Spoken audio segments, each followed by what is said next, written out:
I'm Monica Link, and this is New York City Wired. I'm Monica Link, and I'm back for another episode of New York City Wired. This week we celebrate the inauguration of a new president. The peaceful transfer of power happened as a new president and vice president assumed office. Robinette Biden Jr. do solemnly swear. I, Joseph Robinette Biden Jr. do solemnly swear. That I will faithfully execute. That I will faithfully execute. The office of President of the United States. Office of President of the United States. All right.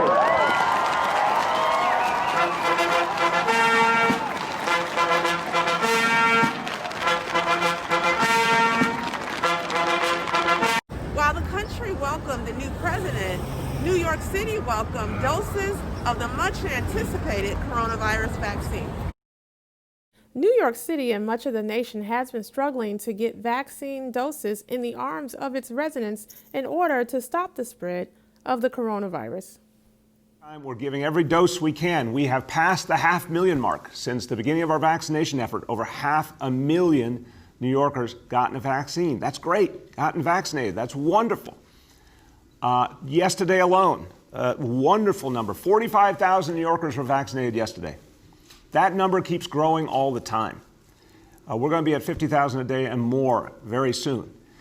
If we have the vaccine to go with it, we've had to, and I think it's just tremendously sad that as we have so many people want the vaccine and so much ability to give the vaccine, what's happening? For lack of supply, we're actually having to cancel appointments. We need more vaccine, and we need it now. And we're going to fight hard for it and work with everyone to get it done.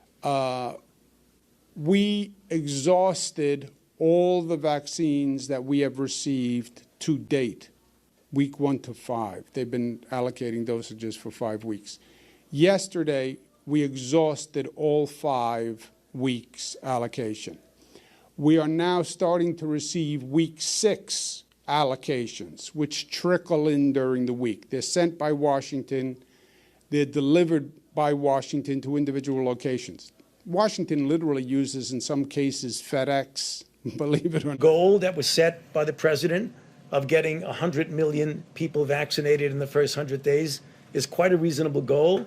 And when you get to the point, and one of the things that I think is something we need to pay attention to, and I, quite frankly, have been spending a considerable amount of my own time, is outreaching, particularly to minority communities, to make sure that you get them to be vaccinated and you explain why it's so important for themselves, their family, and their community. If we get 70 to 85% of the country vaccinated, let's say by the end of the summer, middle of the summer, I believe by the time we get to the fall, we will be approaching a degree of normality. It's not going to be perfectly normal, but one that I think will take a lot of pressure off the American public. Thank you for watching, and don't forget to subscribe to our YouTube channel at New York City Wired and visit our website at newyorkcitywire.com. New Yorkers gathered in droves to celebrate President-elect Joe Biden. Post office would have so much value in 2020 elections.